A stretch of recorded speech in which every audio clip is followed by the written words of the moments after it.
بسم الله الرحمن الرحيم والضحى والليل إذا سجى ما ودعك ربك وما قلى وللآخرة خير لك من الأولى ولسوف يعطيك ربك فترضى ألم يجدك يتيما فآوى ووجدك ضالا.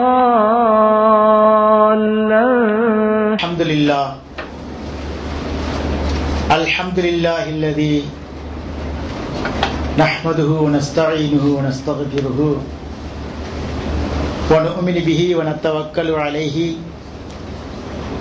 ونعوذ بالله من شرور أنفسنا ومن سيئات أعمالنا من يهده الله فلا مضل له ومن يضلله فلا هادي له وأشهد أن لا إله إلا الله وحده لا شريك له وأشهد أن محمدا عبده ورسوله. اللهم صل على محمد وعلى آل محمد كما صليت على إبراهيم وعلى آل إبراهيم إنك حميد مجيد. اللهم بارك على محمد وعلى آل محمد كما باركت على إبراهيم وعلى آل إبراهيم إنك حميد مجيد. فقد قال الله تعالى في كلامه العزيز والفرقان المجيد فأعوذ بالله من الشيطان الرجيم بسم الله الرحمن الرحيم. الذين آمنوا ولم يلبسوا إيمانهم بظلم شق ذلك على المسلمين فقالوا يا رسول الله. எல்லாம் வல்ல அல்லாஹுவின் நல்லடியார்களே, இன்றைக்கு கொடுக்கப்பட்ட தலைப்பு நவாக்கிவுல் ஈமான், ஈமானை முறிக்கக்கூடிய செயல்பாடுகள், ஈமானை பலகீனப்படுத்தக்கூடிய செயல்பாடுகள் என்ன என்ன என்பதை தலைப்பாக கொடுக்கப்பட்டிருக்கிறது. இறை நம்பிக்கை கொள்வது எவ்வளவு அவசியமோ அதுபோல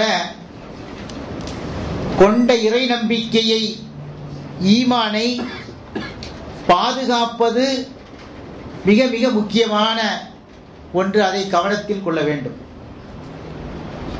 அல்லாஹு தஆலா திருமறையிலே சொல்கின்ற பொழுது சொல்கிறான், யா அய்யுஹல்லதீன ஆமனு ஆமினு,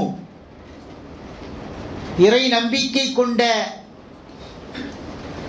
மூமின்களே என்று அழைத்து, ஆமினு நீங்கள் பரிபூரணமாக ஈமான் கொள்ளுங்கள், நம்பிக்கை கொள்ளுங்கள் என்று அல்லாஹு தஆலா திருமறையிலே சொல்கிறான். இறை நம்பிக்கை கொள்வது எவ்வளவு முக்கியமானதோ அதுபோன்று கொண்ட இறை நம்பிக்கையை பலகீனப்படுத்தும் முகமாக, அதை பாழ்படுத்தும் முகமாக, அதற்கு இடையூறு செய்யும் முகமாக எந்த விதமான செயல்பாடுகளும் நம்மிடத்திலே வந்துவிடக்கூடாது.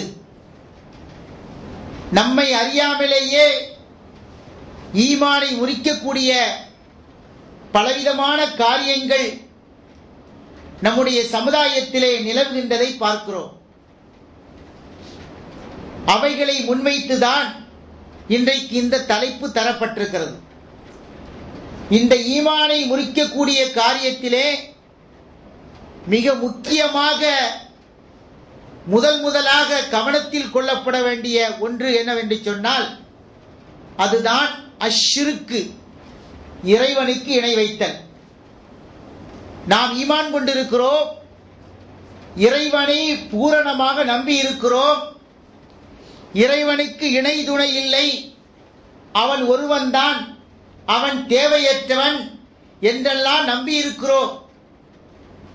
உலகத்தில் உள்ள அத்தனை தேவைகளையும், மனிதனுக்கு ஏற்படக்கூடிய அத்தனை தேவைகளையும் அல்லாஹ் ஒருவன் மட்டுமே நிறைவேற்றி தருகிறான் என்கின்ற உறுதியான அந்த நம்பிக்கையிலே இல்லை இல்லை இறைவன் மட்டும் போதாது, இறைவனுக்கு அவ்வளவு பெரிய சக்தி இல்லை, எனவே இறைவனுக்கு சில இணைகளை ஏற்படுத்த வேண்டும் என்கின்ற எந்த எண்ணத்தோடு இறைவனுக்கு இணை வைக்க நாம் முற்பட்டோம் என்று சொன்னால் அது ஈமானை பலகீனப்படுத்தக்கூடிய ஒரு செயல், அது ஈமானை முறிக்கக்கூடிய ஒரு செயல். அந்த செயல் யாரிடத்திலே வந்து விடுகிறதோ நிச்சயமாக அவருடைய ஈமான் முறிந்து விட்டது, ஈமான் பலகீனப்பட்டு விட்டது என்று எடுத்துக்கொள்ளலாம். அல்லாஹு தஆலா திருமறையிலே சொல்கிறான், அல்லதீன ஆமனு வலம் யல்பிசு ஈமானஹும் பிதுல்மி, அதாவது ஈமான் கொண்டு விட்டு தன்னுடைய ஈமானிலே உல்மை அநியாயத்தை கலக்கவில்லையோ அவர்களே முழுமையானவர்கள் என்று அல்லாஹு தஆலா திருமறையிலே சொல்கிறான். இந்த வசனம் இறங்கிய மாத்திரத்திலேயே நபித்தோழர்களுக்கு சந்தேகம் ஏற்பட்டது. நம்மிலே யார் அநியாயம் செய்யாமல் இருக்க முடியும்? ஏதாவது ஒரு காரணத்தை முன்வைத்து ஏதாவது ஒரு சந்தர்ப்பத்திலே நாம் அநியாயம் செய்யக்கூடிய நிலைமை ஏற்பட்டு விடுகிறது.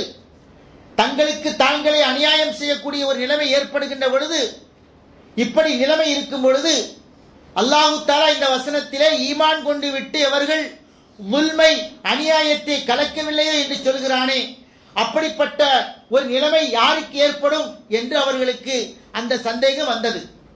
அந்த சந்தேகம் வந்த உடனேயே நபிகள் நாயகம் ஸல்லல்லாஹு அலைஹி வஸல்லம் அவரிடத்திலே வந்து சஹாபாக்கள் முறையிட்டார்கள், அல்லாஹ்வின் தூதரே, அல்லாஹு தஆலா ஈமான் கொண்டு விட்டு அந்த ஈமானிலே அநியாயத்தை கலக்காமல் இருக்கிறார்களே அவர்கள்தான் முழுமையாளர் என்று சொல்கிறானே, எங்களில் யார் அநியாயம் செய்யாமல் இருக்க முடியும்?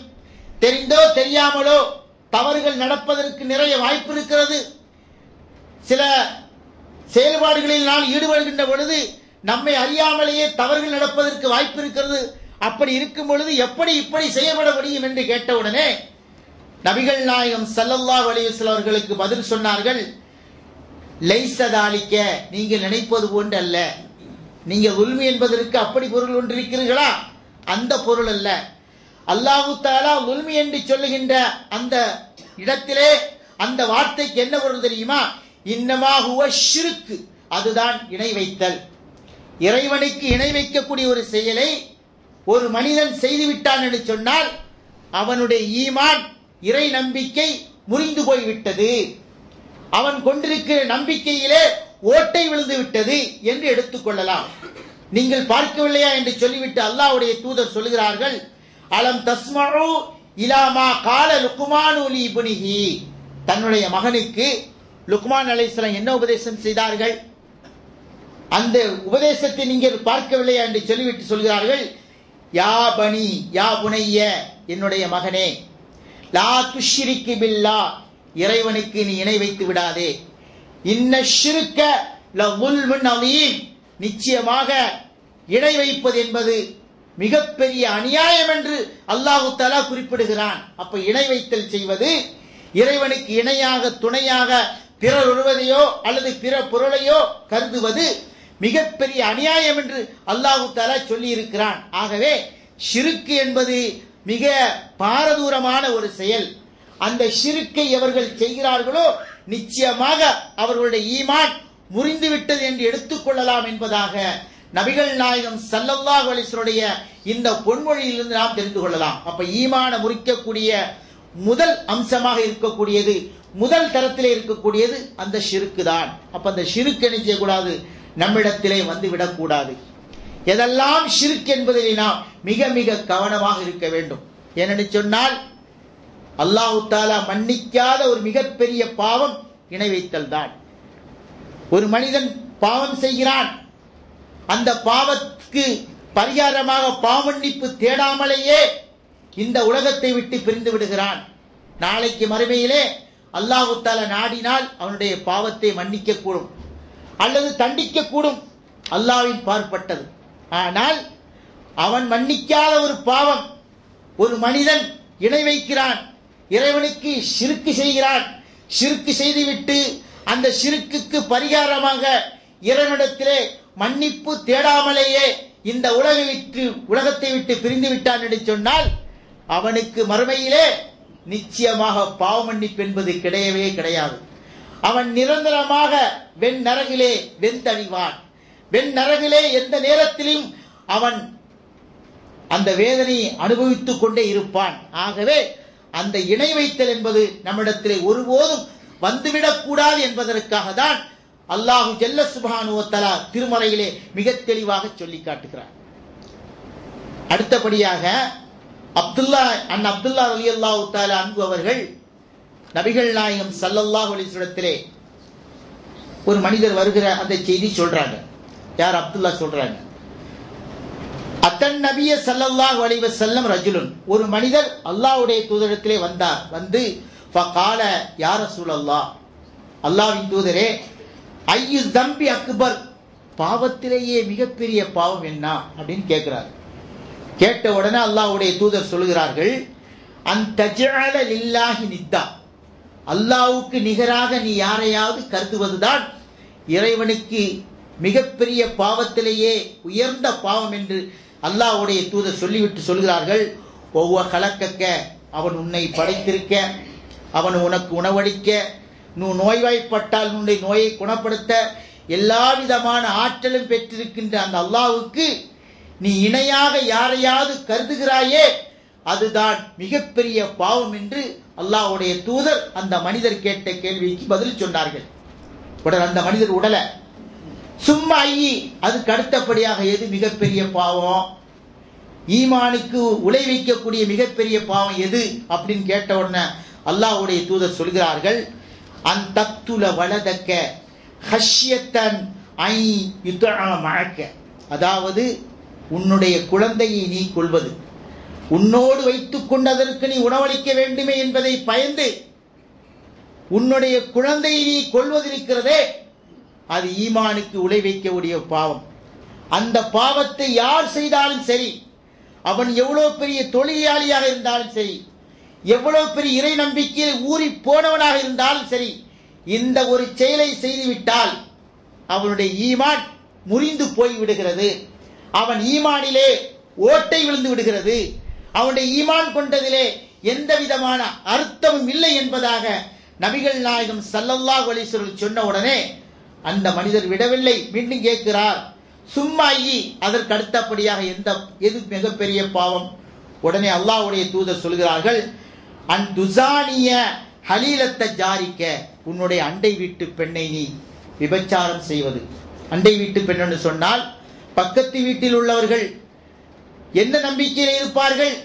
நமக்கு பக்கத்திலே உள்ளவர்கள் நமக்கு துணையாக இருப்பார்கள், நமக்கு ஏதாவது ஆபத்து காலத்திலே நமக்கு உதவுவார்கள், அவர்களுடைய உதவி நமக்கு இருக்கிறது, அவர்கள் நமக்கு துணையாக இருக்கிறார்கள் என்கிற நம்பிக்கையிலே அண்டை வீட்டார்கள் இருக்க, அந்த நம்பிக்கை உழைக்கும் முகமாக அந்த பெண்ணையே நீ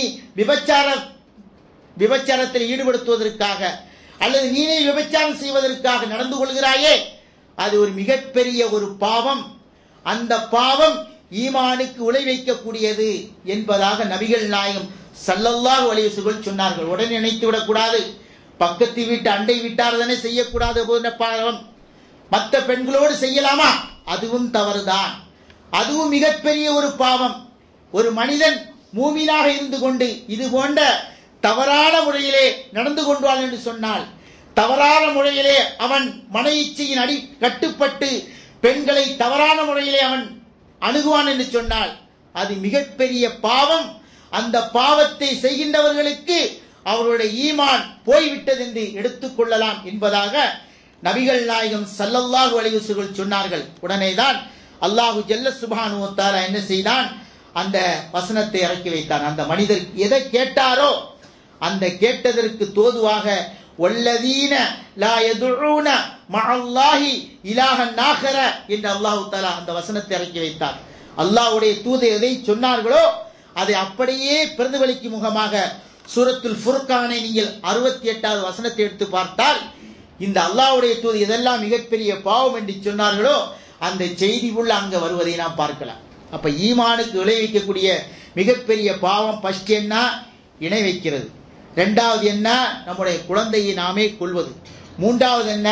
விபச்சாரம் செய்வது. அது அண்டை வீட்டு பெண்ணாக இருந்தாலும் சரி, எந்த பெண்ணாக இருந்தாலும் சரி தவறான முறையிலே அணுகுவோம் என்று சொன்னால், நம்முடைய இச்சையை தீர்த்துக் கொள்வதற்காக தவறான முறையிலே போவோம் என்று சொன்னால் அது மிகப்பெரிய பாவம்.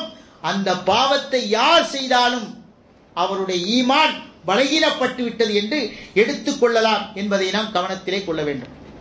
அல்லாஹு தஆலா இன்னொரு வசனத்திலே சொல்கிறான், இன்னல்லாஹ லா யக்ஃபிரு அன் யுஷ்ரக பிஹி வ யக்ஃபிரு மா தூன தாலிக லிமன் யஷா. அல்லாஹு தஆலா தனக்கு இணை வைப்பதை ஒருபோதும் மன்னிக்க மாட்டான். வ யக்ஃபிரு அது அல்லாத பாவத்தை என்ன செய்வான், மன்னிப்பான் என்பதாக திருமறையிலே இறைவன் சொல்லிவிட்டு சொல்கிறான், ஒமை இஷ்ரிக்கு பில்லா, எவர் இறைவனுக்கு இணை வைக்கிறாரோ ஃபக்கது லல்ல வலாலம் பஈதா, அவன் நிச்சயமாக மிக பயங்கரமான ஒரு வழிகேட்டிலே இருக்கிறான், மிக தெளிவான வழிகேட்டிலே இருக்கிறான். காலங்காலமாக 30 ஆண்டுகளுக்கு மேலாக நம்முடைய சமுதாயத்திலே இந்த இணை வைத்தல் கொள்கை பரவலாக காணப்படுகிறது. 30 ஆண்டுகளுக்கு மேலாக இதற்கு எதிரான பிரச்சாரம் குர்ஆனை ஹதீஸை முன்வைத்து நடைபெற்றுக் கொண்டுதான் இருக்கிறது.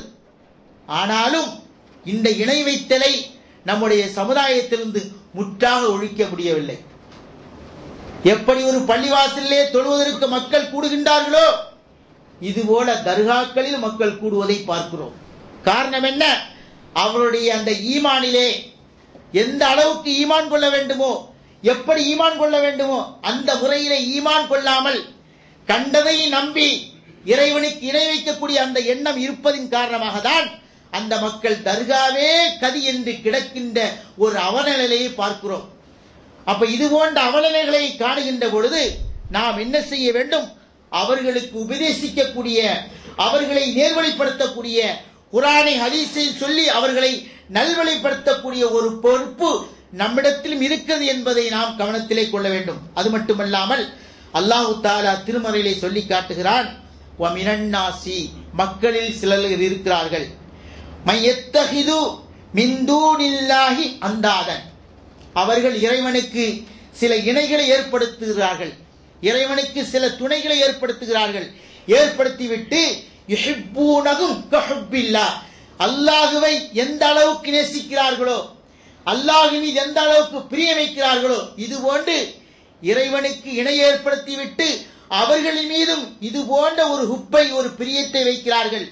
ஆனால் வல்லதீன ஆமனு, ஈமான் கொண்டவர்களோ அஷத்து ஹுப்பல் லில்லாஹ், அல்லாஹ்வுக்கு அதிகம் பிரியமுடையவர்களாக இருக்கிறார்கள், அல்லாஹ்வை அதிகம் நேசிக்கக்கூடியவர்களாக இருக்கிறார் என்று சொல்லிவிட்டு அல்லாஹ் தஆலா சொல்கிறான், வலவ் யரல்லதீன வலமு, இப்படிப்பட்ட அநியாயக்காரர்களை பார்ப்பார்கள் என்று சொன்னால், இது யரவுனல் அதாப, அந்த நாளையிலே, மறுமை நாளையிலே இந்த அநியாயம் செய்றாங்கல்ல, இந்த அநியாயக்காரர்கள் மறுமையிலே அவர்களுக்கு கொடுக்கப்படுகின்ற அந்த வேதனையை பார்க்கின்ற பொழுது அன்னல் கூவத்தலில்லாஹி ஜமியா, அனைத்து சக்தியும் அல்லாஹ்வுக்கு உண்டென்று அப்பொழுது புரிந்து கொள்வார்கள். இங்கே என்ன நினைக்கிறார்கள்?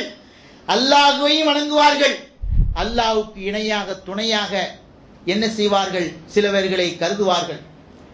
நீங்கள் ஏன் இப்படி செய்கிறீர்கள் என்று கேட்டால், அல்லாஹ்வை நாங்கள் நேரடியாக நெருங்க முடியாது, அல்லாஹ்வை நேரடியாக நெருங்குவதற்குண்டான தகுதி எங்களிடத்தில் இல்லை.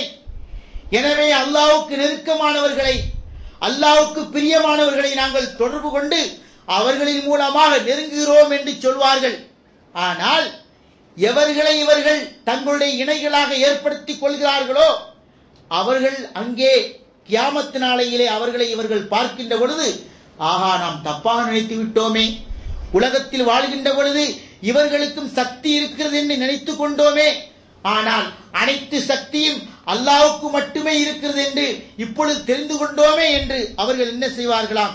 சொல்லிவிட்டு சொல்வார்களாம், வன்னல்லாஹ ஷதீதுல் அதாப், நிச்சயமாக அல்லாஹ் ஜல்ல சுப்ஹானஹு வ தஆலா வேதனை செய்வதிலே மிக கடுமையானவன். அப்ப அல்லாஹ் தஆலாவுக்கு எந்த சந்தர்ப்பத்திலையும் என்ன செய்யக்கூடாது? நாம இணையாக துணையாக என்ன செய்ய கருதவே கூடாது. அல்லாஹ்னா அல்லாஹ்வுக்கு என்ன உண்டோ அது அப்படியே கரெக்டாக கொடுக்க வேண்டும். இந்த விஷயத்தில் நாம் கவனமாக இருக்க வேண்டும். இல்லை என்று சொன்னால் நம்முடைய தொழுகை, நம்முடைய நோன்பு, நம்முடைய ஜக்காத்து இன்னவர வணக்க வழிபாடுகள், நம்முடைய தான தர்மங்கள் எல்லாமே இந்த ஷிர்கின் மூலமாக பாழ்பட்டு போய்விடும். ஒரு குடம் நிறைய பால் இருக்கு, நல்ல சுத்தமான பால், பால்ல கூட கலப்படம் வந்துருச்சு, சுத்தமான பாலை வச்சுக்கிடுங்க. அந்த சுத்தமான பால்ல ஒரு துளி தான் விஷம் உள்ள விழுது. அந்த பால் ஒரு துளி விஷம் தானே விழுந்துச்சு, குடிக்கலாமே.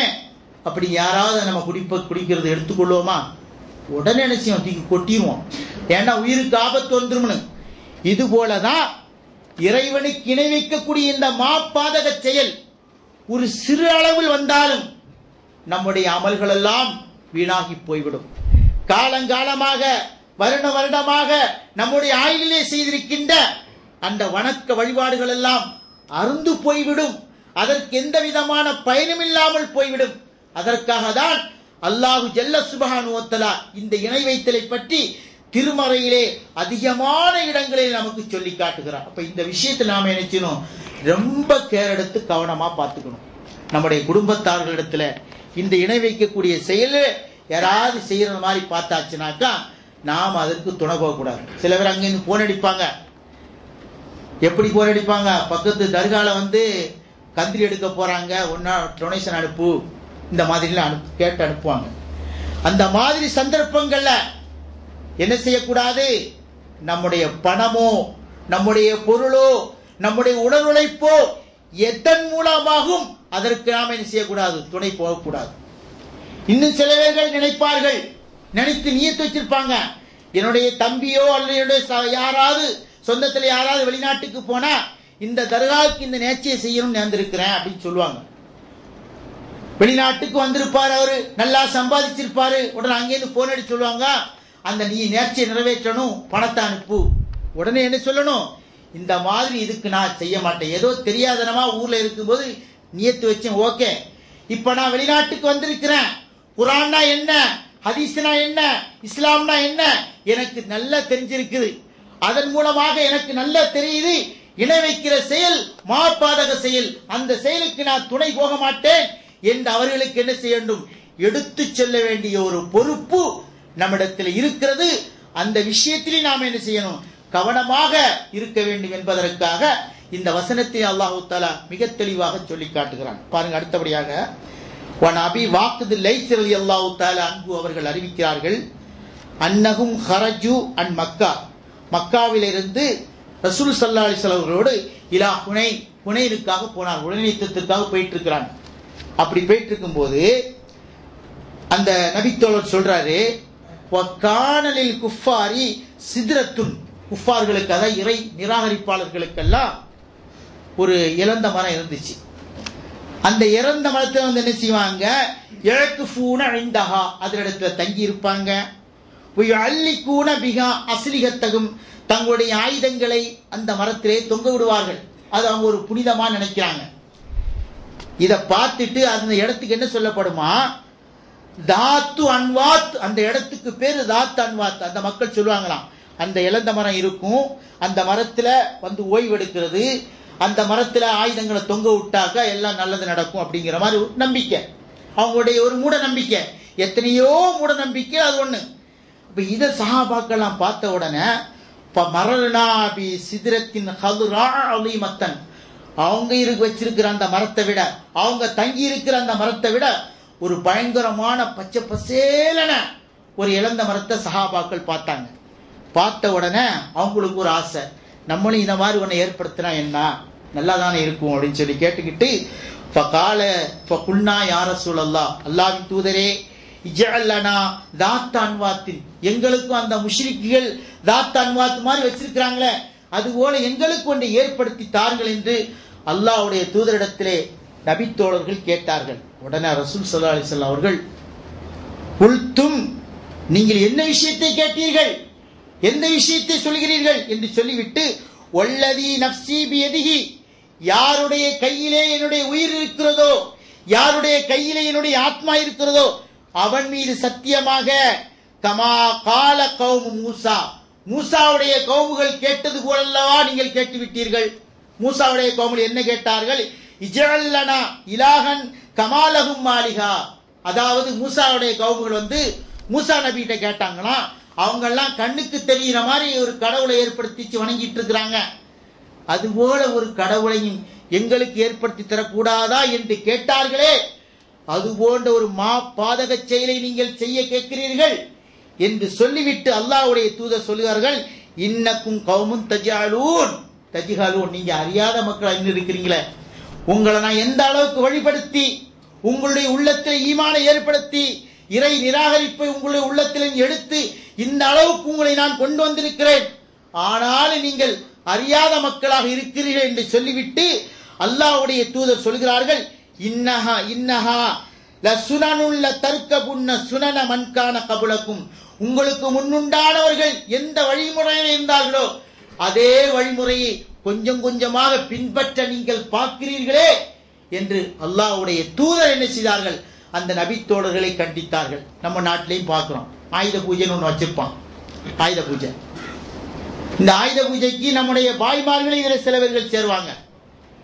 அதாவது செய்யும் தொழிலே தெய்வம் என்று சொல்லுவான். செய்யும் தொழில் தெய்வமா அவனுக்கு எதெல்லாம் பார்க்கிறானோ அதெல்லாம் அவனுக்கு தெய்வமா தெரியும். ஏனென்று சொன்னால் தெய்வத்துக்கு ஒரு அளவுகோல் அவனுக்கு இல்லை. தெய்வம் என்றால் அதற்கு என்ன சக்தி இருக்க வேண்டும், தெய்வம் என்பது எப்படிப்பட்டது என்பதெல்லாம் அவனுக்கு தெரியாமல் கண்டதே கோலம் என்கின்ற அடிப்படையிலே வாழ்ந்து கொண்டிருக்கிறார். ஆனா நம்ம சமுதாயத்திலேயும் ஹஜ்ஜிக்கு போனவங்க பார்த்தா, பாய் ஹாஜியார், என்னப்பா ஹாஜியார் இன்னைக்கு ஆயுத பூஜை, கடையெல்லாம் அப்படி வெள்ளை பெயிண்டிங் எல்லாம் கொடுத்து அவருடைய கடையில் இருக்கிற சுத்தியில கடப்பாறை எல்லாத்தையும் ஒண்ணா வச்சு அதுக்கு ஒரு பூஜை செய்து இந்த மாதிரி வழிபடக்கூடிய மக்களே என்ன செய்ய இன்னைக்கு நம்ம சமுதாயத்துல பார்க்கிறோம். இதுக்கு ஆலிம்சா துணை போறாரு. அந்த ஆலிம்சா அந்த ஆயுத பூஜைக்கு வந்து பாத்தியா ஓதுறாரு. ஆலிம்சாவே சொல்லி கொடுக்கிறானா, நமக்கு வந்து அவங்களுக்கு ஆயுத பூஜை மாதிரி இருக்க மாதிரி நமக்கு ஆயுத பாத்தியாவன்னு வச்சுக்குவோம். ஆயுத பாத்தியாவும் யார் சொல்லி கொடுத்தா? இது இஸ்லாத்துல உள்ளதா? அல்லாஹ்வுடைய தூதருக்கு வழிமுறை சொன்னார்களா? தொழில் நமக்கு என்ன தெரியுது? தொழில் செய்யறது மூலம் நமக்கு வருமானத்தை அல்லாஹ் தர்றான். நாம தொழிலுக்காக பயன்படுத்தக்கூடிய கருவிகள் எல்லாம் இறைவனால் படைக்கப்பட்ட மண்ணிலிருந்து படைக்கப்பட்டவைதான். அவைகளை நம்முடைய தேவைக்காக பயன்படுத்திக் கொள்கிறோம். அதற்கு எந்த விதமான சக்தியும் இல்லை என்பதை நபிகள் நாயகம் ஸல்லல்லாஹு அலைஹி வஸல்லம் இந்த ஹதீஸின் மூலமாக தெளிவாக சொல்லி காட்டுகிறார்கள். அங்க அவனை பாருங்க, அவன் ஆயுதத்தை எல்லாம் என்ன செய்திருக்க, அந்த குஃபார்கள் அந்த மரத்துல தொங்க போட்டிருக்கிறான். இன்னைக்கு நம்ம சமுதாயத்தில் உள்ளவங்களே ஆயுதத்துக்குன்னு ஒரு நாள் எடுத்து கொண்டாடிக்கிட்டு இருக்கக்கூடிய ஒரு அவரமான ஒரு அலங்கோலமான நிலைமையை நாம் என்ன செய்யறோம் பார்க்கிறோம். அப்ப இந்த விஷயத்தில் நாம் என்ன செய்யணும், கவனமாக இணை வைக்கக்கூடிய எந்த சாயலும் நம்மிடத்திலே வராத அளவுக்கு நாம் நடந்து கொள்ள வேண்டும். அப்படி இருந்தால்தான் மறுமையிலே நாம் செய்யக்கூடிய இந்த உலகத்திலே செய்யக்கூடிய நல்ல அமல்களுக்கு மறுமையிலே நன்மை கிடைக்கும். இல்லை என்று சொன்னால் நம்முடைய அத்தனை அமல்களும் காணல் நீருக்கு சமமானதாகிவிடும். எல்லா அமல்களுமே பாழ்பட்டு போய்விடும். நாம் சம்பாதித்து என்ன செய்கிறோம், அதன் மூலமாக மார்க்க விஷயத்துக்கு பல விஷயங்களுக்கு நாம் உதவுகிறோம். நம்ம சமுதாயம் உதவுகின்றதை போல மற்ற யாரும் உதவ மாட்டார்கள். அந்த அளவுக்கு நம்ம சமுதாயம் கஷ்டப்பட்டு நேர்மான வழியிலே சம்பாதிக்கக்கூடிய அந்த காசுகளை மார்க்கத்திற்காக எவ்வளவோ செலவழிக்கிறோம். இந்த செலவினங்களுக்கெல்லாம் நன்மை கிடைக்க வேண்டும் என்று சொன்னால் நம்முடைய வாழ்க்கையிலே எந்த சந்தர்ப்பத்திலும் அந்த இணை வைக்கக்கூடிய செயல் வந்துவிடக் கூடாது என்பதிலே நாம் மிக மிக ஜாக்கிரதையாக இருக்க வேண்டும். அதற்கடுத்தபடியாக ஈமானை உலை வைக்கக்கூடிய மிகப்பெரிய ஒரு செயல் என்ன தெரியுமா? அல் வசீலத்து பைனல்லாஹி வ பைனல் ஆஹிர். அல்லாஹ்விடத்தில் என்ன செய்யக்கூடாதான், நேரடியாக கேட்கக்கூடாது, அதற்கு ஒரு துணையை வைக்கணும். வசீலான்னு சொன்னா உதவி தேடுறதுன்னு அர்த்தம். அந்த உதவியை நாம் என்ன செய்யணும், அல்லாஹ் இடத்தில் நேரடியாகவே கேட்க வேண்டும். ஆனா ரசூல் ஸல்லல்லாஹு அலைஹி வஸல்லம் காலத்திலே சில மக்கள் இருந்தார்கள்.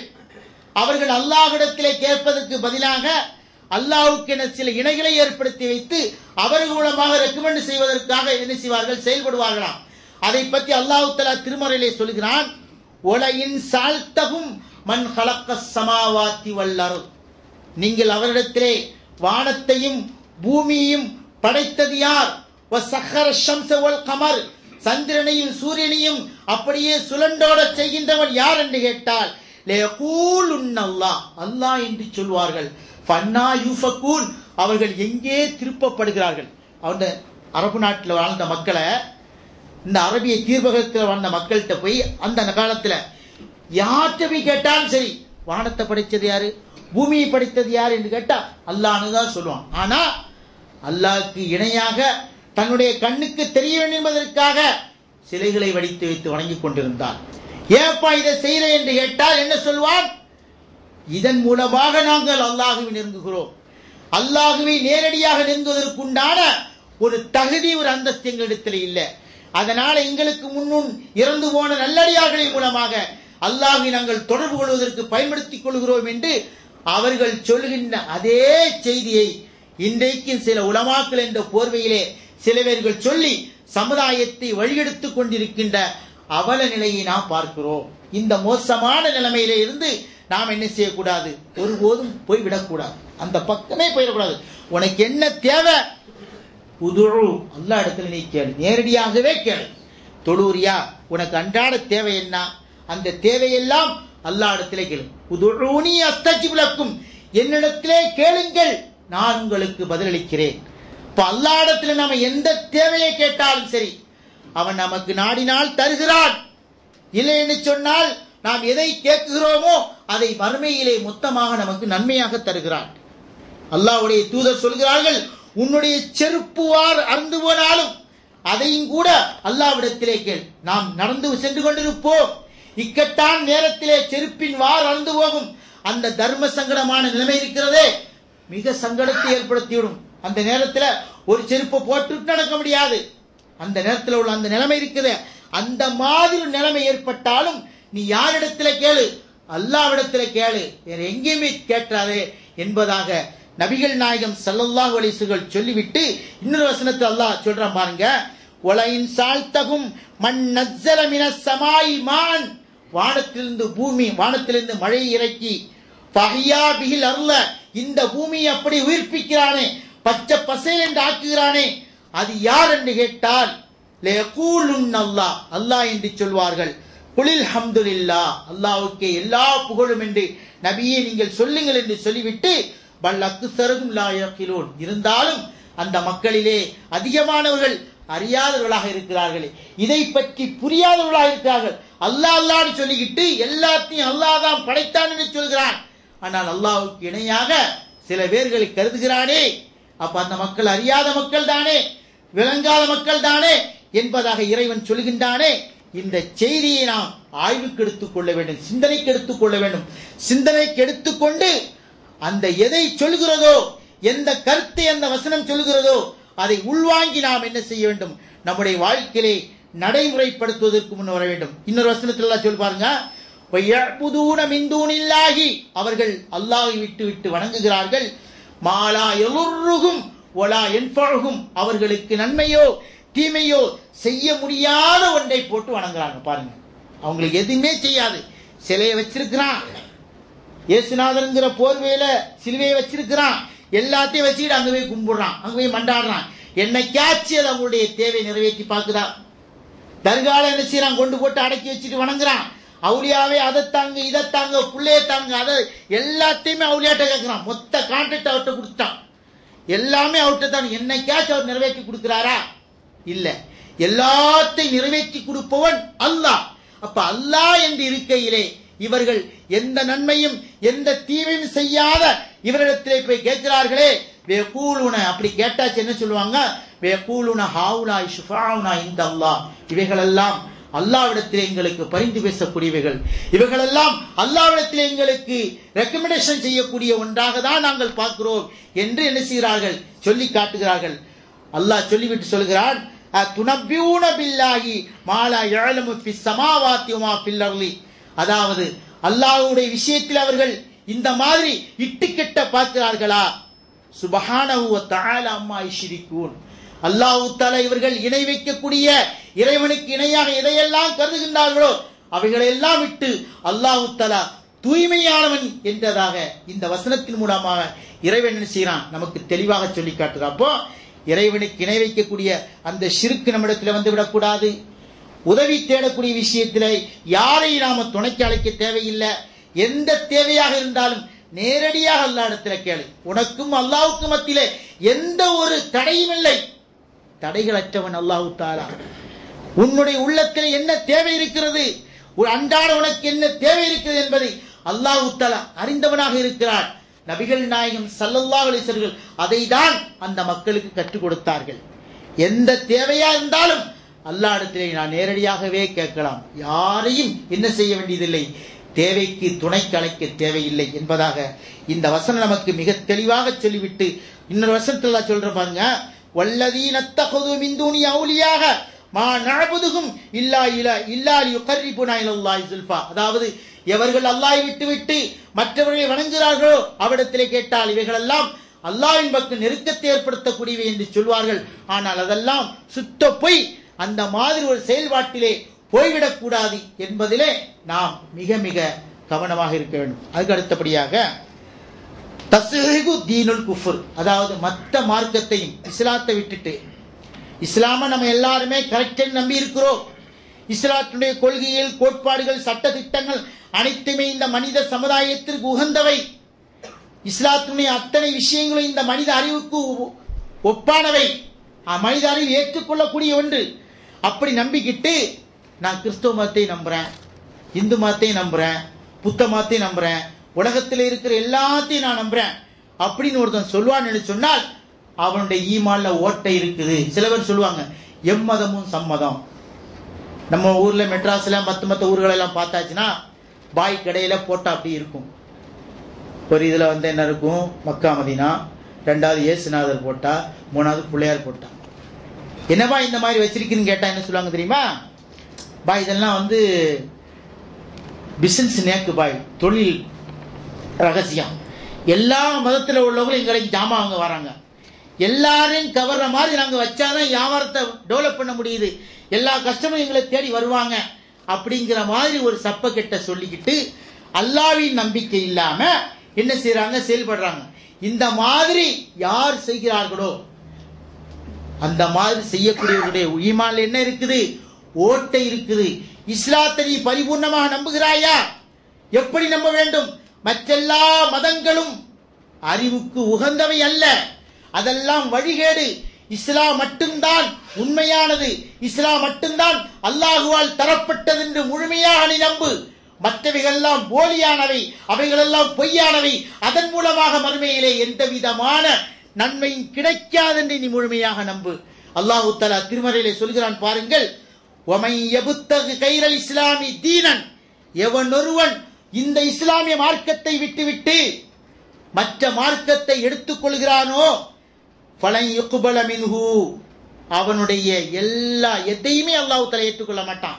சல்மான் ருஷ்டி எடுத்துக்கொள்ளுங்க, சாபானு அந்த இன்னொருத்தி இருக்காள், அவளுக்கு பேர் என்ன, இஸ்லாத்தை அவதூறா பேசின ஒருத்தி இருக்கிறா, தஸ்லிமான ஸ்ரீ, இவெல்லாம் இஸ்லாம்ங்கிற போர்வையில் இருந்து கொண்டே இஸ்லாத்திற்கு எதிராக செயல்பட்டவர்கள், இஸ்லாத்தை இருந்து கொண்டே இஸ்லாத்தை அழிப்பதற்காக குழி தோண்டி கொண்டிருந்தவர்கள். இந்த மாதிரி சில பேர்கள் நாங்கள் முற்போக்கு சிந்தனைவாதிகள், உலகத்திற்கு புதிய கருத்தை சொல்கிறோம் என்கின்ற போர்வையிலே வரக்கூடியவர்கள். இந்த மாதிரி வரக்கூடியவர்களை நாம் என்ன செய்யக்கூடாது, அங்கீகரிக்க கூடாது. இவர்களெல்லாம் ஷைத்தானுடைய தோழர்கள், இவர்களெல்லாம் ஷைத்தானுடைய கூட்டங்கள் என்று அவர்களை அப்படியே புறந்தள்ள வேண்டும். இஸ்லாம் மட்டும்தான் என்னுடைய மார்க்கம், இஸ்லாமிய கொள்கைதான் என்னுடைய மூச்சு, இஸ்லாத்திற்காக நான் என் உயிரையும் கொடுக்க தயார் என்கிற நிலைமையிலே ஒவ்வொரு முஸ்லிம் இருக்க வேண்டும். அப்படி இருந்தால்தான் அவனுடைய ஈமான் பலமாக இருக்கிறது. அதிலே விரிசல் விழாமல் நாம் பார்த்துக் கொள்ள வேண்டும். மற்ற எல்லா மதமும் சம்மதம் என்கின்ற அடிப்படையிலே ஒரு மூமின் செயல்பட்டால் அவனுடைய ஈமானிலே விரிசல் விழுந்து விட்டது, ஓட்டை விழுந்து விட்டது. அவன் அதற்காக இறைவனிடத்திலே பாவமன்னிப்பு தேடி மீண்டும் இஸ்லாத்திற்காக வர வேண்டும் என்பதை இந்த இறைவசனம் நமக்கு மிக தெளிவாக சொல்லி காட்டுகின்றது. அதுக்கு அடுத்தபடியாக இன்னொரு வசனத்தை பாருங்க. அல்லாஹ் தஆலா திருமறையிலே சொல்லுகிறான், அல் இஸ்திஹ்சாஉ பி தீனில்லாஹ், அல்லாஹ்வுடைய மார்க்கத்தை சில பேர்கள் தமாஷாக எடுத்துக்கொள்வாங்க. தமாஷா பேசக்கூடியவர்கள் மத்தியிலே அந்த மாதிரி கூட்டம் இருந்துகிட்டு இருக்கும். நல்ல முழுமையான ஈமான்தாரி அந்த மாதிரி சபையில் இருக்கின்ற பொழுது அல்லாஹ்வை பற்றியும் அல்லாஹ்வுடைய தூதரை பற்றியும் மார்க்கத்தை பற்றியும் தமாஷாக காமெடியாக பேசிக் கொண்டிருந்தால் உடனே அந்த சபையில் இருந்து நாம என்ன செய்யணும், அப்படியே நவுண்டு வந்துடணும். அதிலே இருந்துகிட்டு இருந்தோம்னா காமெடிக்கு தானே பேசுறோம். காமெடிக்கு பேசுறதுக்கு 1000 விஷயங்கள் இருக்கிறது. இஸ்லாத்தை பற்றி காமெடியாக பேசக்கூடாது. இஸ்லாத்தினுடைய சட்டத்திட்டங்களை காமெடியாக பேசக்கூடாது. அல்லாஹ்வுடைய தூதரை காமெடியாக பேசக்கூடாது. அல்லாஹ்வுடைய தூதர் கொண்டு வந்தவை அத்தனை உண்மையானவை. அதில் நான் மன உறுதியோடு இருக்கிறேன். அது யார் இகழ்ந்து பேசினாலும் சரி, யார் காமெடியாக பேசினாலும் சரி, யார் தமாசாக பேசினாலும் சரி, என்னுடைய மனம் பொறுத்துக் கொள்ளாது. என்னுடைய மனம் அதை அங்கீகரிக்காது. இந்த சபை எனக்கு தேவையில்லை என்று என்ன செய்ய வேண்டும், அந்த இடத்தை விட்டு நான் ஒதுங்கிக் கொள்ள வேண்டும். இறைவன் சொல்கிறான் பாருங்கள், ஒலையின் சால் தம்லே கூலுன்ன இன்னமா குன்னா நகூலு வ நல்அபு. அதாவது அவரிடத்தில் நீங்கள் கேட்டால் இன்னமா குன்னா நகூல், நாங்கள் என்ன செய்றோம், வீண்ல இருக்கிறோம், விளையாடுறோம் என்று சொல்வார்கள். இஸ்லாத்தை பத்தி நாங்க நினைச்சிருக்கோம், சும்மா காமெடியா தமாஷா பேசிட்டு இருக்கிறோம் இஸ்லாத்தை பத்தி. அந்த மாதிரி பேசக்கூடிய சபையில் இருந்தா உடனே நாம் என்ன செய்யணும், எழுந்து விட வேண்டும். குல் அபில்லாஹி வாயாத்தி ஒரு சூலிகி. அவரிடத்தில் நீங்க கேட்கணுமா, எப்படி கேட்கணுமா, அல்லாவையும் அல்லாஹ்வுடைய வசனங்களையும் இறை தூதரையுமா நீங்கள் காமெடியாக தமாஷாக பேச எடுத்துக்கொள்ளீர்கள், கேலியாக எடுத்துக்கொள்ளீர்கள் என்று சொல்லிவிட்டு குந்தும் தஸ்தஹ்சிஊன், நீங்கள் எல்லாம் கேலிக்குரியவர்கள், நீங்கள் எல்லாம் கேலியாக பேசக்கூடியவர்கள், உங்களுக்கு நான் எந்த மதிப்பும் தரமாட்டேன் என்று சொல்லி அந்த இடத்தை விட்டு உடனடியாக வந்து எழுந்து விட வேண்டுமா. இறைவன் இவ்வளவு அழகா சொல்லி தர்றான் பாருங்க. இன்னொரு வசனத்தில் சொல்கிறான், வலக்கத் நஸ்ஸல அலைக்கும் ஃபில் கிதாபி, நிச்சயமாக அல்லாஹ் தஆலா இந்த வசனத்தில் இறக்கி இருக்கிறான், அன் இதா சமிஅத்தும் ஆயாத்தில்லாஹி இக்ஃபர் பிஹா விஸ்தஹ்ஸு பிஹா ஃபலா தக்உது மஹகும். அல்லாஹ்வையும் அல்லாஹ்வுடைய தூதரையும் அதாவது இழிவாக பேசக்கூடிய காமெடியாக பேசக்கூடிய ஒரு சபையிலே நீங்கள் உயர்ந்து இருக்க வேண்டிய சூழ்நிலை ஏற்பட்டால், அது போன்ற செயல்பாடுகள் நடந்தால் ஃபலா தக்உது மஅகும், அவர்களோடு நீங்கள் உட்காராதீர்கள். எதுவரைக்கும் ஹத்தா யகூலு ஃபி ஹதீஸின் கைரி, அதல்லாத பேச்சிலே அவர்கள் வருகின்ற வரைக்கும், அதை விட்டு வேறு பேச்சிலே வருகின்ற வரைக்கும் அவர்களோடு நீங்கள் அமராதீர்கள் என்று சொல்லிவிட்டு சொல்கிறார்கள், இன்னக்கும் இதம் மிஸ்லுகும், நீங்கள் அப்படி இருந்தீங்கன்னு வச்சுக்கோங்களேன், தமாஷா பேசி போறாங்கன்னு சொல்லிட்டு நீங்க கண்டும் காணாமல் இருந்தால் நீங்களும் அவர்களில் ஒருவர் தான். அந்த இஸ்லாத்தை நம்பாதவர்களை போன்றவர்கள் தான் நீங்களும். எனவே நீங்கள் அப்படி இருக்கார்கள் என்று சொல்லிவிட்டு அல்லாஹ் சொல்கிறான், இன்னல்லாஹ ஜாமிஉல் முனாஃபிகீன வல் காஃபிரீன ஃபீ ஜஹன்னம ஜமீஆ. நிச்சயமாக முனாஃபிக்குகளையும் காஃபிர்களையும் ஜஹன்னம், அந்த ஒட்டுமொத்த ஜஹன்னம் இருக்கிறதே அந்த நரகத்தில் எழுப்பக்கூடியவனார். இங்க வேணா நீ என்ன வேணா செய்யலாம்பா, உனக்கு ஆட்டம் போடுறதுக்கு இது ஒரு ஆட்டக்களமாக இருக்கலாம், மறுமையிலே அல்லாஹ்வின் ஆட்டம் ஆரம்பமாக இருக்கிறது. அந்த ஆட்டக்களத்திலே அவன்தான் ஆட்ட நாயகனாக இருக்கிறான்.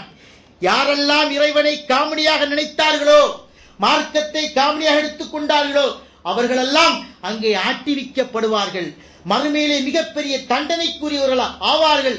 இது போன்ற செயல்பாடுகளில் நாம் என்ன செய்யக்கூடாது, போய்விடக்கூடாது. அப்ப இந்த விஷயங்களை எல்லாம் நினைக்கணும், கவனத்தில் வைத்துக் கொண்டு இந்த ஈமானுக்கு ஊறு விளைவிக்கக்கூடிய, ஈமானுக்கு கேடு விளைவிக்கக்கூடிய எந்த செயல்பாடும் நம்மிடத்தில் நாம் வராமல் பார்த்து கொள்ள வேண்டும். அதற்கு அல்லாஹ் தஆலா நம் அனைவருக்கும் அருள் செய்ய வேண்டும் என பிரார்த்தித்தவனாக முதல் உரையை முடிக்கிறேன். பாரக்கல்லாஹ் பாரக்கல்லாஹு லக்கும் ஃபில் குர்ஆனி.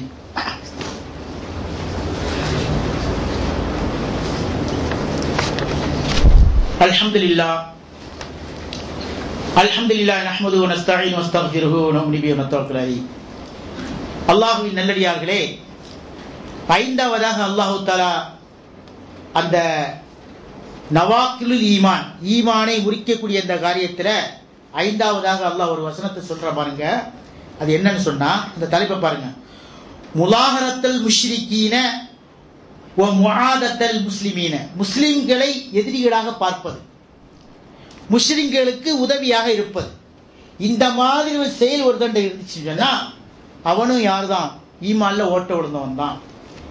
அது உளவு பார்ப்பது. ஒரு இஸ்லாமிய நாடு இருக்கிறது, அந்த நாடு இஸ்லாமியுடைய வளர்ச்சிக்காக பலவிதமான சட்ட திட்டங்களை அமுல்படுத்தும். எதிரி நாட்டிலிருந்து தன் நாட்டை எப்படி காப்பாற்ற வேண்டும் என்கின்ற ராணுவ ரகசியங்கள் எல்லாம் இருக்கும். இது போன்ற ராணுவ ரகசியங்களை இன்னொரு நாட்டுக்கு உளவு பார்க்கும் முகமாக, வேவு பார்க்கும் முகமாக காட்டி கொடுத்தான்னு வச்சுக்கிட்டுங்களேன், அவனு ஈமான்ல ஓட்ட விழுந்தவன் தான். அந்த மாதிரி வேவு பார்க்கக்கூடிய ஒரு செயல்பாடுல நாம ஈடுபடவே கூடாது. இந்திய நாட்டை எடுத்துக்கொண்டால் இந்த மாதிரி வேவு பார்த்த மக்களிலே எந்த ஒரு முஸ்லிமும் இல்லை. அல்ஹம்துலில்லாஹ், அல்லாஹ் புகழுக்குரியவன். அந்த மாதிரி வேவு பார்த்த இதுல எந்த முஸ்லிமுமே இல்லை. மாற்றவும் இல்லை. யாரு? நம்பி நாராயணன் இந்த மாதிரி ஆட்கள் தான் மாட்டினாங்க. நம்ம முஸ்லிம்கள் அந்த விஷயத்திலே தெளிவாக இருக்கிறார்கள். அல்லாஹ் சொல்லி காட்டுறான் பாருங்க. யா அய்யுஹல்லதீன ஆமனு, ஈமான் கொண்டவர்களே, லா தத்தகிது அதுவி வ அதுவக்கும் அவுலியா துல்கௌன இலைஹிம் பில் மவத்தா, பிரியத்தின் காரணமாக உங்களுக்கு மத்தியிலே காபிர்களை நீங்கள், அதாவது நீங்கள் என்ன செய்யாதீங்க, உங்களுடைய நேசர்களாக ஆக்கிக் கொள்ளாதீங்க. காபிர்களை நினைச்ச நேசமா ஆக்கிக் கொள்ளாதீங்க. இங்க உள்ள செய்தி அங்க போடு முகமாக நடந்து கொள்ளாதீங்க. எப்படின்னு அல்லாஹ் ஒரு வசனத்தை சொல்லி காட்டுறான். இதற்கு வரலாற்று ரீதியாக ஒரு சம்பவத்தை நாம பார்க்கலாம். அதாவது நபிகள் நாயகம் ஸல்லல்லாஹு அலைஹி வஸல்லம் அவர்கள் ஃபத்ஹ் மக்கா, மக்காவுடைய வெற்றி, மக்கா வெற்றி கொள்றதுக்காக சஹாபாக்களோடு அப்படி புறப்பட்டு வர்றாங்க. அப்போ அதுல ஒரு ஹாத்திப் இப்னு அபீ பல்தா என்கிற ஒரு நபி தோழர் இருந்தார். அவர் என்ன பண்றாரு, ரசூல் ஸல்லல்லாஹு அலைஹி வஸல்லம் தன்னுடைய சஹாபாக்களோடு மக்காவை வெற்றி கொள்ள வருகிறார்கள் என்கின்ற ஒரு செய்தியை ஒரு கடிதம் மூலமா எழுதி அனுப்புகிறாரு. ஒரு முஷ்ரிக்கான பெண்ணிடத்துல கொடுத்து எங்க அனுப்புறாரு, மக்காவுக்கு அனுப்பி வைக்கிறாரு. இப்ப அல்லாஹ் தஆலா இந்த மேட்டர் அவனுக்கு தெரிஞ்சு போய் உடனே ரசூலுல்லாஹ்க்கு என்ன செய்யறான், மெசேஜ் கொடுத்துறான். அல்லாஹ் தஆலா தகவலை கொடுத்துறான். இந்த மாதிரி இந்த அபீ பல்தாங்கிற இந்த நபித்தோழரு இந்த செய்தி, நீங்க மக்காவுக்கு போற இந்த செய்தியை கடிதம் மூலமா கொடுத்து அனுப்புறாங்கன்னு சொல்லி அல்லாஹ் சொன்ன உடனே ரசூல் ஸல்லல்லாஹு அலைஹி வஸல்லம் என்ன பண்றாங்க, அலி ரலியல்லாஹு அன்ஹுடைய தலைமையில ஒரு டீம் அமைக்கிறாங்க. அந்த டீம்ல யாரெல்லாம் இருக்கிறாங்க, அபூ மர்சது, சுபைர் இப்னு அவ்வாம் போன்ற நபி தோழர் இருக்காங்க. இவங்களை அனுப்பி அல்லாஹ்வுடைய தூதர் என்ன பண்றாங்க, அந்த நபி தோழர்களை அலி ரலியல்லாஹு தன்னுடைய தலைமையில வந்து அனுப்பி வைக்கிறாங்க. அனுப்பி சொல்றாங்க, இந்த இடத்துக்கு போங்க, இந்த இடத்தான் ரௌதத் ஹா என்ற இடத்துக்கு நீங்க போங்க. அங்க ஒரு பெண்மணி இருப்பா. அந்த பெண்மணி ஒட்டகத்துல அப்படி பயணித்து போய் கொண்டிருப்பாள். நீங்க என்ன பண்ணுங்க, அந்த பெண்மணிட்டு இந்த கடிதம் இருக்கு, அந்த கடிதத்தை புடிங்கிட்டு வாங்க. உடனே என்ன பண்றாங்க, நபி தோழர்கள் போறாங்க. அலி ரலியல்லாஹு தன்னுடைய தலைமையில போறாங்க. அதே இடத்துல அந்த பெண்மணி போயிட்டு இருக்காங்க. போனோடனே நிப்பாட்டி குடு, கொண்டு ஒரு கடிதம் இருக்கு குடு, இல்லைன்னு சொல்றான். இல்லைன்னு சொன்ன உடனே நபி தோழர்களுக்கு சந்தேகம் வந்து போச்சு. சந்தேகம் வந்த உடனே திருப்பியும் முடிவெடுக்கிறாங்க.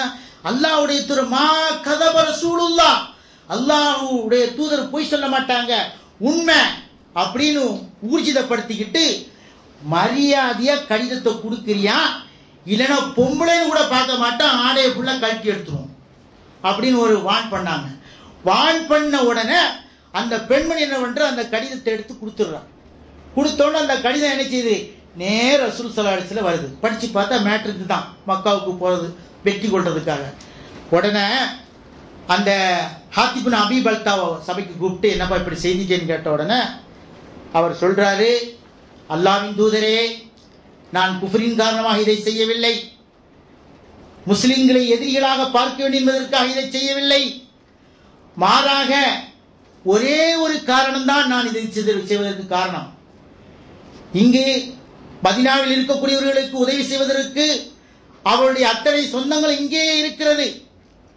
எனக்கு உதவி செய்வதற்கு, என்னுடைய சொத்துக்களை பாதுகாப்பதற்கு, என்னுடைய குடும்பத்தை பாதுகாப்பதற்குண்டானவர்கள் மக்காவில் தான் இருக்கிறார்கள்.